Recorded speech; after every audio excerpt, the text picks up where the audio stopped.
Assalamualaikum warahmatullahi wabarakatuh. Innal hamdalillah nahmaduhu wa nasta'inuhu wa nastaghfiruh wa na'udzu billahi min shururi anfusina wa min sayyiati a'malina may yahdihillahu fala mudilla lahu wa may yudlil fala hadiya lahu. Asyhadu an la ilaha illallah wahdahu la syarika lahu wa asyhadu anna Muhammadan abduhu wa rasuluh. Allahumma shalli ala Muhammad wa ala ali Muhammad kama shallaita ala Ibrahim wa ala ali Ibrahim wa barik ala Muhammad wa ala ali Muhammad kama barakta ala Ibrahim wa ala ali Ibrahim innaka Hamidum Majid. Ikhwan fillah rahimakumullah, ibu-ibu, bapak, saudara-saudara jamaah salat maghrib dan salat isya insyaallah Masjid Al-Khairat rahimakumullah. Alhamdulillah, kita bersyukur kepada Allah masih dimudahkan oleh Allah untuk beribadah kepada Allah, menjalankan kewajiban kita sebagai seorang muslim, ibadah salat maghrib, kemudian hadir pada sebuah majelis ilmu. Mudah-mudahan ini ketaatan yang mendatangkan ridha dan rahmat Allah Subhanahu wa taala. Amin ya rabbal alamin. Sesungguhnya ketika kita merasa nyaman, merasa suka untuk berada di rumah dari rumah-rumah Allah, maka Nabi sallallahu alaihi wasallam beliau pernah bersabda, sab'atun yudhilluhumullahu fi dhillihi yawma la dhilla illa dhilluh, imamun adilun syaba nasya'a fi ibadati rabbih, rajulun qalbuhu mu'allaqun bil masajid, rajulani tahabba fillah istama'a alaihi wa tafarraqa alaihi, wa rajulun da'atu imra'atu dhatu jamali wa mansab faqala inni akhafu Allah, wa rajulun dzakara khaliyan fafadat 'ainah. Kata Nabi, 7 kelompok yang dilindungi oleh Allah di hari kiamat, yang nanti tidak ada perlindungan kecuali perlindungan yang hanya diberikan oleh Allah. Di antaranya adalah rajulun qalbuhu mu'allaqun bil masajid, orang yang merasa betah, orang yang merasa suka, orang yang merasa senang untuk berada di rumah dari rumah-rumah Allah. Dia merasa benar-benar nikmat untuk berada di rumah dari rumah-rumah Allah. Siapapun dari seorang muslim, dia merasa senang, merasa betah, merasa suka untuk berada di rumah dari rumah-rumah Allah, maka sesungguhnya mereka punya peluang yudhilluhumullahu fi dhillihi yawma la dhilla illa dhilluh. Dia punya peluang untuk mendapatkan perlindungan di hari kiamat, yang tidak ada perlindungan kecuali hanya perlindungan yang diberikan oleh Allah. Dan dari 7 golongan yang dinyatakan Nabi, yang paling ideal, yang paling mudah mungkin untuk kita dapatkan adalah rasa senang, rasa suka untuk berada di rumah dari rumah-rumah Allah. Kenapa? Karena golongan yang lainnya berat. Imamun adil, pemimpin yang adil, itu berat. Pemimpin yang bijak, itu berat. Kemudian nasya'a fi ibadati rabbih, anak muda yang rajin beribadah. Mayoritas kita sudah lewat waktunya. Walillahil hamd, segala puji hanya milik Allah. Sekarang masjid juga diisi oleh anak-anak muda, dan terus untuk berada pada keadaan yang demikian, mudah-mudahan terus berada pada ketaatan yang diberikan oleh Allah Subhanahu wa taala. Amin ya rabbal alamin. Baiklah, ikhwan fillah rahimakumullah. Kalau pada kesempatan bulan yang lalu kita sudah membahas tentang hukum yang berkaitan dengan ta'ziyah. Menurut catatan ulun, kita sudah bahas tentang hal yang berkaitan dengan ta'ziyah, yaitu melayat orang yang mendapatkan musibah. Ketika ada yang meninggal dunia, maka sunnah bagi seorang muslim untuk bertakziah. Dan sunnah ini disepakati ketika yang mendapatkan musibah adalah seorang muslim.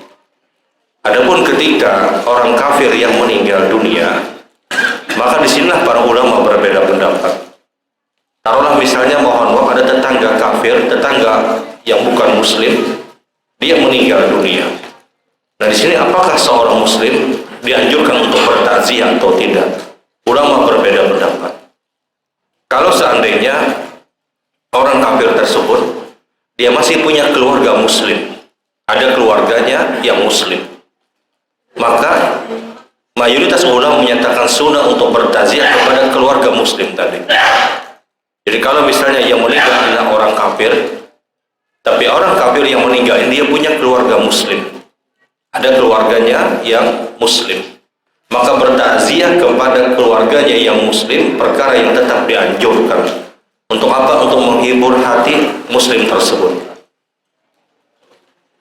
Keperluan kita ketika itu hanya mendoakan dia, mendoakan muslim yang ditinggal oleh orang kafir tadi. Kita doakan agar dia mendapatkan kesabaran, agar Allah memberikan ganjaran dengan kesabaran yang dia dapatkan. Jadi ketika orang kafir tersebut punya keluarga muslim, maka takziah ketika itu tetap dianjurkan.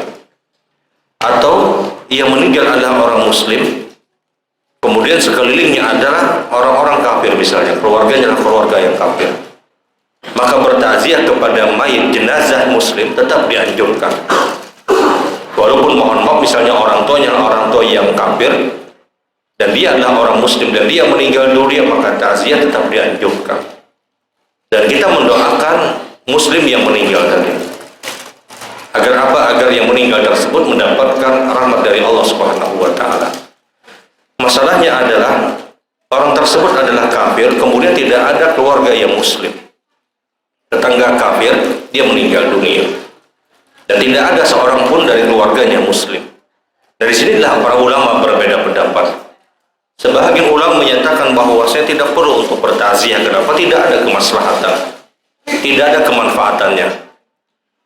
Sebagaimana pernyataan dari sebahagian imam mazhab, ketika tidak ada kemaslahatan dan tidak ada kemanfaatan, maka tidak perlu kita melakukan sebuah perbuatan. Karena kita akan ditanya oleh Allah pada saat kita melakukan sebuah perbuatan yang di situ tidak ada kemanfaatannya. Sehingga sebagian ulama berpendapat tidak perlu dia bertakziah. Asy-Syafi'iyah berpendapat dia boleh untuk bertakziah. Dia boleh untuk bertakziah, hanya menjaga hubungan dia antar manusia, antar tetangga saja, tanpa harus ikut dan masuk ke dalam rumah orang tersebut, hanya sekedar di luar saja. Jadi Asy-Syafi'iyah mempunyai persyaratan yang cukup ketat. Takziah kepada mereka itu boleh, tapi tidak masuk ke dalam rumah. Kadang perlu hendak melihat kayak pemuhanya yang mati tadi ya, tidak perlu. Ya cukup di luar saja, kata Asy-Syafi'iyah. Mazhab Syafi'iyah menyatakan dia takziah boleh, tapi hanya sekedar di luar. Sebahagian imam mazhab melarang untuk jangankan di luar, jangankan di dalam, di luar pun tidak diperkenankan. Kenapa? Tidak ada faedah. Nabi memang pernah bertakziah kepada orang kafir yang meninggal dunia. Ketika itu bukan bertakziah, ada orang kafir, seorang Yahudi kalau tidak salah, ketika itu berada dalam keadaan sakaratul maut. Dan Nabi datang kepada orang tersebut. Kemudian ketika Nabi SAW datang, orang ini melihat kedatangan Rasul SAW, melihat bagaimana akhlak Nabi SAW. Orang ini kemudian berkata kepada anak-anaknya, "Ati Abul Qasim." Taatilah Abu Qasim, maksudnya taatilah Rasul SAW. Maksudnya masuk Islam kalian. Masuk Islamlah kalian. Dan orang ini kemudian meninggal dunia dalam keadaan kafir. Nah di sini ada kemaslahatan, ada kemanfaatan ketika itu. Adanya kemanfaatan itu dijadikan dalil oleh sebagian pendapat kalau mendatangkan kemaslahatan itu hukumnya boleh. Kemaslahatan dalam agama kita. Kalau tidak ada kemaslahatan maka ini terlarang menurut banyak imam mazhab. Akan tetapi Asy-Syafi'iyah itu membolehkan. Hanya sekedar menjaga hubungan dia dengan manusia, hanya menjaga hubungan dia dengan tetangga, tapi tidak diperkenankan untuk ikut masuk ke dalam. Di luar-luar saja, cukup di luar saja, dan sangat-sangat sebentar, harus sangat-sangat sebentar. Tidak perlu untuk berlama-lama. Sekali lagi tidak ada faedah, tidak ada faedah. Hanya sekedar duduk sebentar, kemudian selesai, dia keluar dari tempat tersebut. Dia keluar dari tempat tersebut. Karena sekali lagi terlalu banyak kumulorotannya ketika kita bertahan di tempat tadi. Banyak acara ini itu dan yang lainnya. Kemudian boleh jadi mereka juga merasa terganggu dengan adanya seorang muslim, boleh jadi. Dan kita pun juga secara akidah merasa tidak nyaman ketika melihat hal-hal yang demikian. Sehingga kalau tetap ingin mengambil pendapat Asy-Syafi'iyah, silahkan dengan pendapat tersebut, tapi tidak perlu untuk masuk ke dalam rumahnya. Tidak perlu untuk masuk ke dalam rumahnya, cukup bertahan di luar, ya di halaman saja. Selesai, kemudian dia keluar dari tempat tersebut. Tidak perlu untuk berlama-lama. Kenapa? Tidak ada faedahnya. Tidak ada faedahnya. Tapi kalau mengunjungi orang sakit dan dia adalah orang kafir, maka ulama sepakat hukumnya boleh. hanya sekedar mengunjungi orang yang sakit, dan dia adalah orang non-muslim, orang kafir, ulama sepakat hukumnya boleh. Karena boleh jadi dengan datangnya seorang muslim kepada orang tadi akan melembutkan hatinya, boleh jadi. Tapi kalau orang itu sudah meninggal dunia, sudah hampir tidak mendapatkan faedah dan kemaslahatan. Tidak ada lagi kemaslahatan yang bisa dia tarik. Sehingga sekali lagi mayoritas ulama menyatakan tidak perlu untuk datang ke tempat tersebut, namun Asy-Syafi'iyah memperbolehkan. Ketika itu pun diperbolehkan dengan batasan yang sangat ketat. Tidak masuk ke dalam rumah, cukup bertahan di luar saja. Mungkin hanya beberapa menit, kemudian selesai, dia keluar dari tempat tersebut. Dan ini berkaitan dengan takziah yang sudah kita perbincangkan di kesempatan bulan yang lalu. Kita akan masuk pada bahasan pelaksanaan sholat jenazah, kemudian penguburan, dan mudah-mudahan kita selesaikan dengan ziaratul kubur. Pelaksanaan sholat jenazah yang pertama yang harus kita tekankan adalah, dan ini bahasan yang berulang, agar kita punya kaidah pasti. Ketika keluarga kita meninggal dunia atau siapapun dari seorang muslim, hal yang pertama kadang diperbincangkan oleh keluarga tersebut adalah siapa yang berhak untuk menjadi imam. Siapa yang layak untuk menjadi imam. Di sini yang paling berhak untuk menjadi imam pada pelaksanaan sholat jenazah adalah siapapun yang pernah diberikan wasiat. Kalau si jenazah tersebut, si mayit tersebut, di dalam hidupnya pernah berwasiat, kalau saya meninggal dunia, fulan yang menjadi imam, dan orang tersebut mengetahui, dalam artian dia tahu dan dia sudah memang benar-benar diberitahu bahwasanya dia adalah orang yang pernah diberikan wasiat, maka orang itulah orang yang paling berhak untuk memimpin pada pelaksanaan sholat jenazah. Jadi siapapun yang pernah diberikan wasiat, maka dialah orang yang paling berhak untuk memimpin pelaksanaan sholat jenazah. Dan ini terjadi pada Aisyah radhiyallahu taala anha. Aisyah itu pernah berwasiat sebelum beliau meninggal dunia. Yang menjadi imam pada saat Aisyah meninggal dunia adalah Abu Hurairah atau Abdurrahman bin Sakhar ad-Dawsi. Dan ketika itu Aisyah pernah berwasiat bahwasanya yang menjadi imam pada pelaksanaan sholat jenazah adalah Abu Hurairah. Maka Abu Hurairah kemudian diminta untuk menjadi imam pada pelaksanaan sholat jenazah untuk Aisyah radhiyallahu taala anha. Dan kita tahu antara Abu Hurairah dan Aisyah tidak ada kekerabatan, tidak ada hubungan keluarga antara Aisyah dengan Abu Hurairah. Tapi berhubung ini adalah wasiat, maka wasiat itu harus dikedepankan. Itu yang pertama.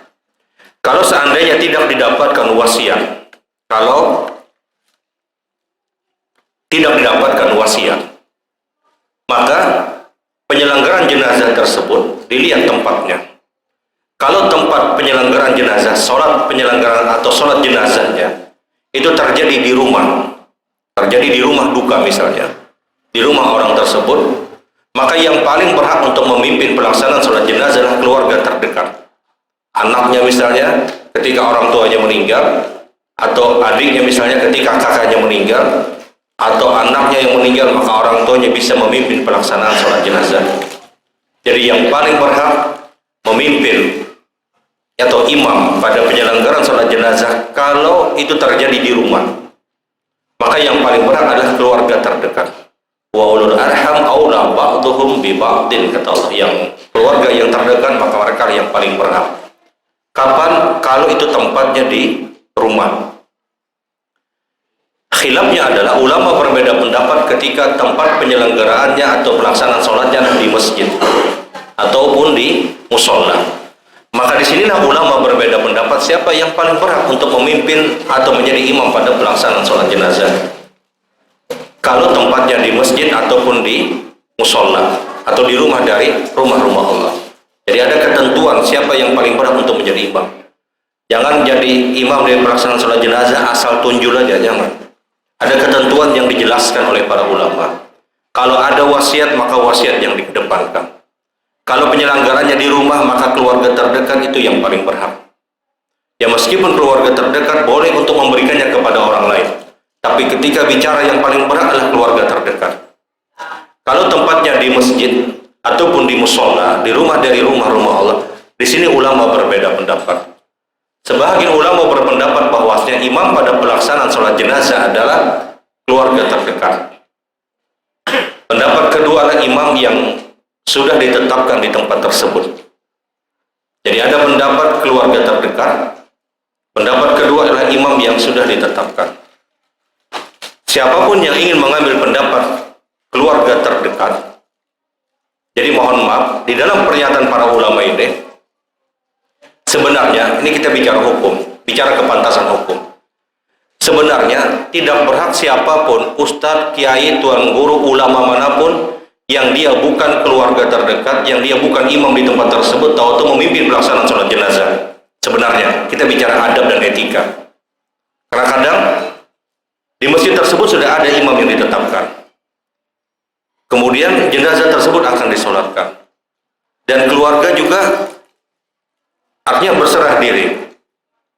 Bukan sikap yang ideal ketika kita, taruhlah misalnya seorang ustadz, seorang kiai, ulama atau siapapun memimpin pelaksanaan sholat jenazah yang di tempat tersebut sudah ada imam yang ditetapkan. Bukan sikap yang ideal. Karena pilihannya hanya dua, kata para ulama.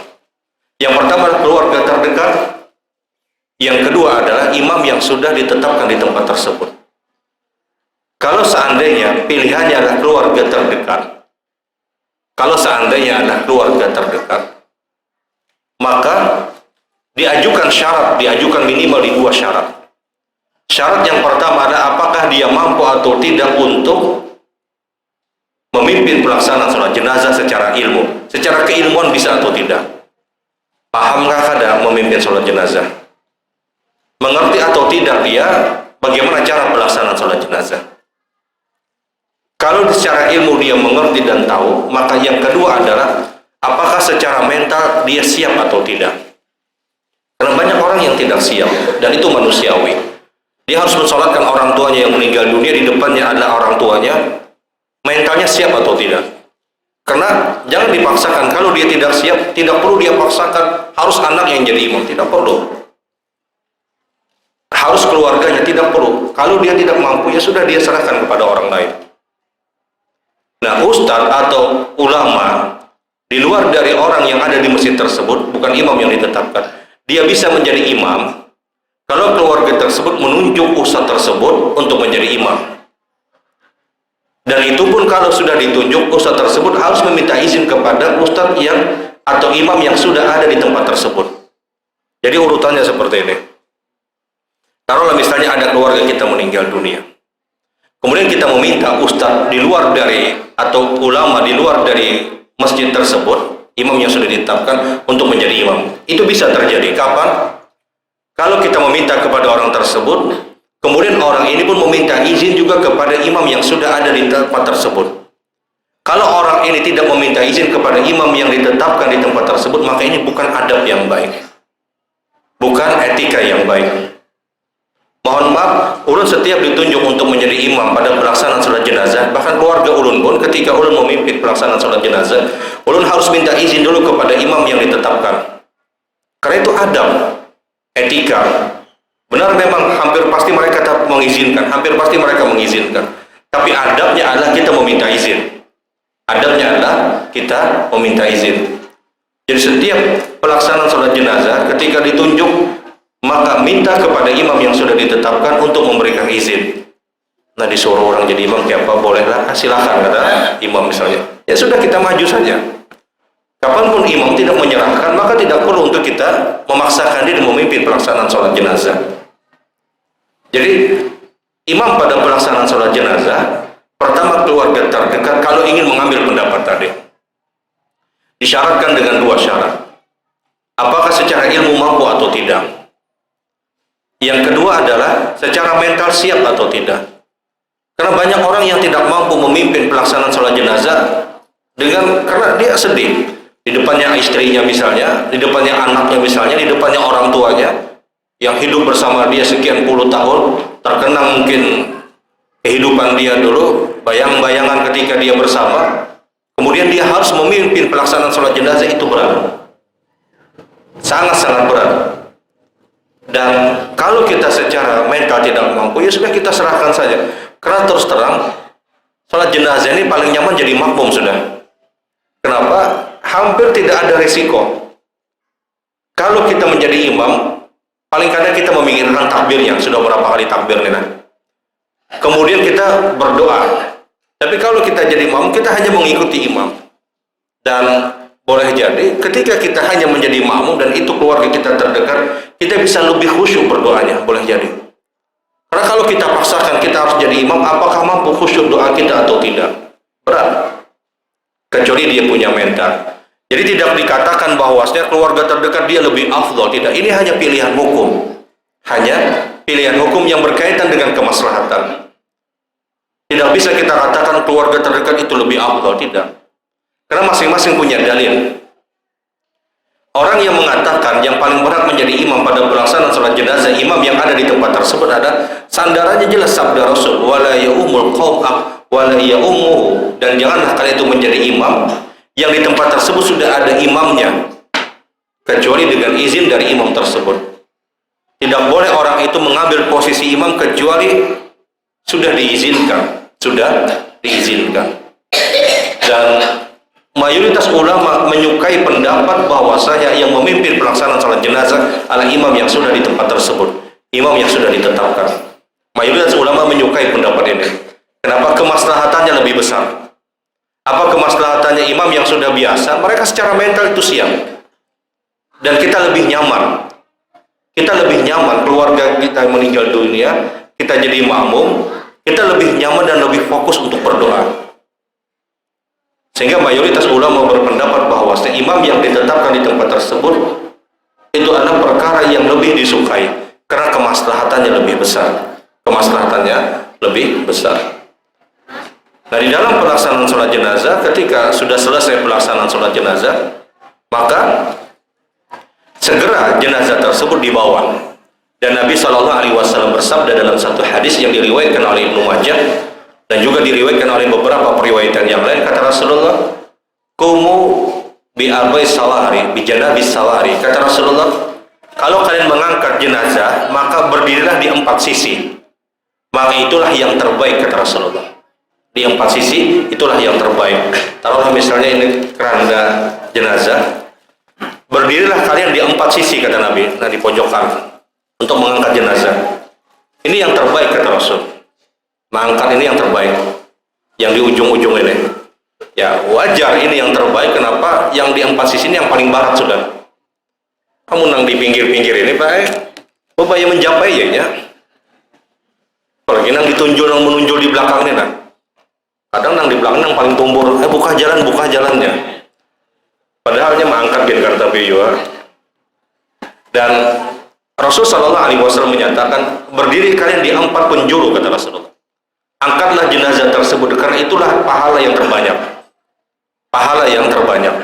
Jadi kalau kita ingin mengambil pahala yang lebih besar, ambil posisi yang di pojok. Itu pahala yang lebih besar, kata Rasul Shallallahu Alaihi Wasallam. Dan ingat, setelah pelaksanaan salat jenazah tidak ada bacaan apapun, tidak ada kirim-kiriman Al-Fatihah. Untuk pelaksanaan salat jenazah Al-Fatihah ini dari mana dalilnya? Hadis palsu pun tidak menyebutkan perkara yang demikian, apalagi hadis yang sahih. Tidak ada pernyataan apapun setelah pelaksanaan salat jenazah. Rasulullah menyatakan, asri'u bil jenazah, segerakan saja langsung, kata Nabi. Bawa jenazah tersebut, kata Rasul Sallallahu Alaihi Wasallam. Dan tidak ada bacaan-bacaan apapun. Mohon maaf, kada perlu membawa ini dan itu macam-macam ke kuburan. Kada perlu membawa banyu yang macam-macam dibacakan ini dan itu. Banyu lah misalnya berapa botol ini dan itu, tidak ada faedahnya. Kembang misalnya, ini pun juga tidak ada faedahnya. Bahkan mungkin sebahagian tempat, mohon maaf, jenazah itu dipayungi.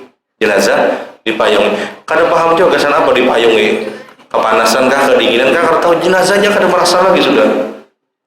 Dan logikanya itu ditolak. Di zaman Nabi tidak ada payung, Tahu-tahu di zaman jenazah itu dipayung. Dari mana ini dalilnya? Dari mana dalil yang kita dapatkan? Mohon hal-hal yang demikian adalah kebiasaan yang terjadi yang tidak ideal untuk dilakukan. Setelah membawa jenazah tersebut, maka seorang perempuan, apakah dia boleh untuk mengantarkan jenazah? Para ulama menyatakan bahwasanya perempuan itu boleh mengantarkan jenazah, namun hanya sekedar mengantarkan, tidak ikut melihat proses dikuburkannya jenazah. Karena proses diturunkannya jenazah itu hanya khusus berlaku untuk kaum laki-laki. Dan tidak pernah terjadi kaum perempuan ikut mengantar jenazah sampai melihat ke kubur kemudian diturunkan jenazah di zaman Rasul sallallahu alaihi wasallam. Ummu Atiyah radhiyallahu taala anha itu pernah menceritakan bahwasanya kami pernah mengikuti sahabat Rasul sallallahu alaihi wasallam yang meninggal dunia. Ketika kami ikut berjalan ke Baqi, kata Ummu Atiyah, Rasulullah kemudian berkata kepada kami kaum perempuan, irji'na kunna fa inna kunna ma'jura. Kalian pulang saja, kata Rasulullah, karena sesungguhnya kalian sudah dapat pahala. Jadi keinginan sebahagian istri sahabat ketika itu ingin apa? Ingin mendapatkan 2 qirat, pahala 2 qirat. Pahala 2 qirat. Salat jenazah itu 1 qirat. Kalau ikut mengantarkan sampai menguburkan, maka itu mendapatkan pahala 2 qirat.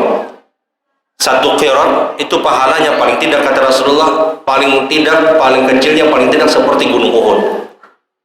Besar dan beratnya gunung Uhud itulah yang ditimbang bagi orang yang melaksanakan sholat jenazah. Ingat, khususnya ibu-ibu, kalau seandainya ada penyelenggaraan sholat jenazah, ikut saja. Karena penyelenggaraan sholat jenazah tidak hanya berlaku untuk laki-laki dan perempuan. Sayang, ini pahala besar. Durasi waktu pelaksanaan sholat jenazah itu paling 5 menit. Karena sampai 10-15 menit. Bayangkan hanya di 5 menit saja pelaksanaan sholat jenazah, dia sudah dapat pahala paling tidak seperti gunung Uhud besarnya. Berat dan besarnya gunung Uhud itulah yang ditimbang pada kehidupan akhirat. Dan ini berlaku baik laki-laki atau perempuan. Jadi pelaksanaan sholat jenazah tidak mutlak hanya untuk kaum laki-laki. Sayang, kaum perempuan ketika dia mendapatkan dan mengetahui ada pelaksanaan sholat jenazah, datang saja. Karena an-nisa'u syaqa'iqatur rijal, kata Rasulullah. Perempuan dan laki-laki itu sama dalam hukum. Laki-laki dapat keutamaan, maka perempuan juga dapat keutamaan sebagaimana kaum laki-laki. Nah, ketika menyampaikan jenazah, kata Rasulullah, siapa yang ikut menguburkan, dia mendapatkan pahala 2 qirat. Sebahagian istri sahabat itu ingin mengambil pahala 2 qirat sebagaimana kaum laki-laki. Maka mereka mengikuti sahabat yang meninggal dunia. Rasulullah mengetahui, maka Rasulullah berkata kepada istri sahabat, irji'na kunna fa inna ma'jura. Kalian pulang saja, kata Nabi. Sesungguhnya kalian sudah dapat pahala sebagaimana pahala kaum laki-laki. Jadi kalau ingin mengincar pahala bagi perempuan, mengincar pahala 2 qirat sebagaimana kaum laki-laki yang menguburkan, maka syaratnya perempuan itu melaksanakan sholat jenazah dulu. Dan dia punya keinginan juga untuk menguburkan sebagaimana kaum laki-laki. Ini sudah mencukupkan mereka mendapatkan pahala 2 qirat. Kada perlu repot lagi kaum perempuan. Mudahnya kaum perempuan juga untuk mendapatkan pahala. Tapi apakah boleh perempuan itu mengantar jenazah? Hukumnya boleh, kata para ulama, selama dia hanya bertahan di mobil misalnya. Dia bertahan di tempatnya, tapi tidak ikut mengantarkan, tidak ikut melihat turunnya jenazah. Karena itu tidak pernah terjadi di zaman Rasul sallallahu alaihi wasallam. Tidak pernah seorang istri Rasulullah atau istri sahabat ikut mengantar jenazah kemudian melihat proses turunnya jenazah ke liang lahat atau ke lubang kubur. Tidak ditemukan satu hadis pun. Kalau tetap ingin mengantar, silahkan mungkin bertahan di mobil atau di luar-luar saja. Setelah jenazah itu ditimbun, setelah dikubur, silahkan kaum perempuan datang ke kubur tadi. Untuk apa? Untuk ziaratul kubur. Karena urusan menguburkan itu urusan kaum laki-laki. Urusan menguburkan adalah urusan kaum laki-laki sebagaimana yang terjadi di zaman Rasul sallallahu alaihi wasallam. Akan tetapi kita tahu sebagian ulama menyatakan hukumnya boleh, namun mayoritas ulama menyatakan hukumnya makruh. Kalau ada pilihan pendapat, ada yang menyatakan boleh, katanya perempuan ikut mengantarkan jenazah ke kubur melihat. Mayoritas ulama berpendapat hukumnya makruh, maka yang terbaik adalah mengambil pendapat yang terlarang. Kenapa? Untuk berhati-hati, Yang kedua, itu pun tidak pernah terjadi di zaman Rasul sallallahu alaihi wasallam. Tidak pernah terjadi di zaman Nabi sallallahu alaihi wasallam. Dan mohon maaf, cukup banyak kemudaratan ketika kaum perempuan dipaksa harus hadir ke kubur tersebut melihat proses turunnya jenazah. Apa kemudaratannya? Mayoritas kaum perempuan, mohon maaf, mayoritas kaum perempuan secara mental mereka tidak lebih kuat daripada kaum laki-laki. Mayoritas. Kita bicara hukum mayoritas. Karena di dalam kaidah al-ghalibu yuhkam, hukum mayoritas itu yang diambil. Mayoritas kaum perempuan, mereka secara mental tidak lebih kuat daripada kaum laki-laki. Kaum laki-laki secara mental mereka lebih siap. Ketika tidak kuatnya mental seorang perempuan, ini yang akan menjadikan repotnya nanti di area pekuburan. Ada yang menangis, ada yang berteriak-teriak. Bagi kaum perempuan, ada yang pingsan mungkin. Nah, pingsannya ini akhirnya menyebabkan apa? Memperlambat proses penguburan. Menjadikan orang tersibukkan, tersingkap misalnya aurat ini dan itu dan yang lainnya. Banyaknya kemudaratan inilah yang harus dipertimbangkan. Dan ini didapatkan jenazah turun misalnya, kemudian seakan-akan dia tidak menerima apa yang terjadi, kemudian dia menangis, meratap, kemudian ada yang pingsan dan yang lainnya. Nah, ini hal-hal yang seperti ini, kemudaratan, itu yang dihindarkan. Sehingga yang terbaik adalah cukup dia bertahan di luar saja. Sudah diturunkan jenazah, sudah dikuburkan, maka silahkan datang untuk ziaratul kubur. Untuk ziaratul kubur. Pada saat menurunkan jenazah, kadang ini sunnah yang terlupakan oleh sebahagian orang. Dan ini harus diingatkan, sayang. Jenazah itu ketika diturunkan, ketika sudah mencapai tanah tadi, kubur tadi, lubang kubur tadi, ucapkan Bismillah ala millati Rasulillah. Bismillah ala millati Rasulillah. Dengan nama Allah, jenazah ini adalah orang yang mengikuti Rasul sallallahu alaihi wasallam. Dan itu disunnahkan. Karena ini kalimat yang akan memberikan kemanfaatan kepada si mayit. Banyak orang yang menurunkan jenazah, turunnya sudah selesai. Dia sibuk dengan ini dan yang lainnya, sibuk dengan tali ini dan itu macam-macam, turunakan talinya ini dan itu, kemudian lupa membaca kalimat Bismillah ala millati Rasulillah. Ini doa yang begitu bermanfaat untuk orang yang meninggal dunia. Sebagaimana orang yang baru meninggal dunia itu disunahkan untuk apa? Untuk orang yang hidup membaca kalimat ketika dia memejamkan mata orang yang baru meninggal, dia juga mengucapkan Bismillah ala millati Rasulillah. Jadi kalimat Bismillah ala millati Rasulillah itu diucapkan 2 kali. Yang pertama kapan? Pada saat jenazah itu baru meninggal, dia tutup mulut, dia tutup matanya, karena mata itu mengikuti ruh, kata Rasulullah. Makanya rata-rata orang yang meninggal itu matanya ke atas. Sebagaimana sabda Nabi Shallallahu Alaihi Wasallam, "Idza qabida ruh tabi'ahu, idza qabida ruh tabi'ahul basar." Ketika ruh itu dicabut, maka mata mengikuti kemana arahnya ruh, ke atas. Makanya mata orang yang meninggal rata-rata dia ke atas, maka diperintahkan Rasulullah untuk ditutup. Ketika kita menutup tadi, maka sunnah untuk membaca Bismillah ala millati Rasulillah. Dan itu doa. Kalimat Bismillah ala millati Rasulillah itu diucapkan. Yang kedua adalah ketika jenazah itu baru dikuburkan, ketika diturunkan. Ketika diturunkan, maka dia membaca Bismillah ala millati Rasulillah. Dan itu sunnah dari sunnah-sunnah Rasul sallallahu alaihi wasallam.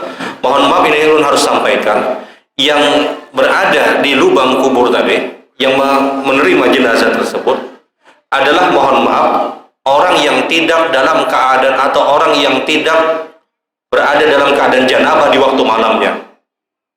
Orang yang tidak dalam keadaan janabah di waktu malamnya. Karena ada ketika sahabat Nabi SAW turun di kubur, Rasulullah tanya, apakah engkau dalam keadaan janabah di waktu malam? Benar ya Rasulullah. Maka diganti Nabi SAW dengan sahabat yang lain. Harus dipastikan. Tapi ngalih bang, pada apa ya lah? Ya intinya adalah ini sunnah dan perintah Rasul sallallahu alaihi wasallam. Kadang ini pun terlewatkan, kadang ini pun terlewatkan. Dia hendaknya tidak dalam keadaan janabah di waktu malamnya. Dan itu salah satu sunnah dari sunnah-sunnah Rasul sallallahu alaihi wasallam. Yang paling berhak juga adalah ketika orang yang berada di area kubur itu adalah keluarga terdekat. Misalnya orang tuanya meninggal, maka anaknya yang menyambutnya. Atau misalnya anaknya meninggal, orang tuanya yang berada di kubur tadi. Atau misalnya saudaranya, ini yang paling berhak sebenarnya. Yang paling berhak. Nah disitulah idealnya ketika jenazah tersebut diletakkan, diucapkanlah Bismillah ala millati Rasulillah. Dan kita tahu bagaimana posisi jenazah, sebagaimana posisi kita mensolatkan, dihadapkan ke arah kiblat, kemudian diarahkan ke sebelah kanan, sebagaimana keumuman yang kita dapatkan. Dan rata-rata kubur kita ini ini syad bukan lahat. Syad bukan lahat. Kalau lahat itu ditabuk kemudian diambil ke sebelah kiblat, ditabuk diambil ke kiblat seperti yang di Madinah itu. Nah kalau syad itu langsung aja. Kalau kita ini syad rata-rata. Rasulullah ketika meninggal dunia, para sahabat berbeda pendapat. Ini caranya apakah cara lahat atau cara syad melubangi kuburnya? Sudah azan. Akhirnya disepakati, diundang kedua penabuk ini, penabuk kubur ini. Kalau yang lebih dulu yang datang adalah penabuk kubur cara syad, maka cara syad. Kalau penabuk kubur lahat yang lebih dulu datang, maka cara lahat. Akhirnya yang lebih dulu datang adalah penabuk kubur dengan cara lahat. Maka dikuburkan Rasulullah dengan lubang lahat. Diambil dulu, kemudian diambil ke sisi menghadap ke arah kiblat. Diambil lubangi, kemudian diambil lagi di sini. Sebagaimana yang ada di Baqi di Madinah. Kalau rata-rata tempat kita langsung aja los. Kenapa? Karena tanah kita berat. Tanah kita seperti yang kadang-kala dilubangi kemudian diambil lagi ke sebelah sini kadang-kala. Sehingga mau tidak mau dengan cara syad di tempat kita. Tapi kalau memungkinkan dengan cara lahat sebagaimana yang terjadi pada diri Rasul Sallallahu Alaihi Wasallam. Kemudian setelah dikuburkan, maka didoakan. Doa agar dia mendapatkan ampunan, mendapatkan ketetapan hati dan yang lainnya. Dan ingat, kubur tidak boleh disemen. Haram hukumnya untuk menyemen kubur. Sebagaimana sabda Nabi Sallallahu Alaihi Wasallam, nah Rasul Sallallahu Alaihi Wasallam ayyujasisal qabra. Rasulullah mengharamkan, melarang keras untuk menyemen kubur. Kubur itu haram untuk disemen. Bolehnya hanya 1 jengkal, ditinggikan 1 jengkal. Kuburan Nabi musannaman, kuburan Nabi itu ditinggikan 1 jengkal. Seperti bunuh onta disebutkan dalam hadis. Jadi kadang perlu disemen-semen macam-macam, apalagi diulah rumahan misalnya, dikembangi misalnya, kayak kamar pengantin. Ini jelas perkara yang haram, perkara yang haram. Baiklah, ini dulu mungkin yang ulun sampaikan. Mudah-mudahan kita sambung pada pertemuan berikutnya. Subhanakallahumma wa bihamdika asyhadu an la ilaha illa anta astaghfiruka wa atubu ilaik. Assalamualaikum warahmatullahi wabarakatuh.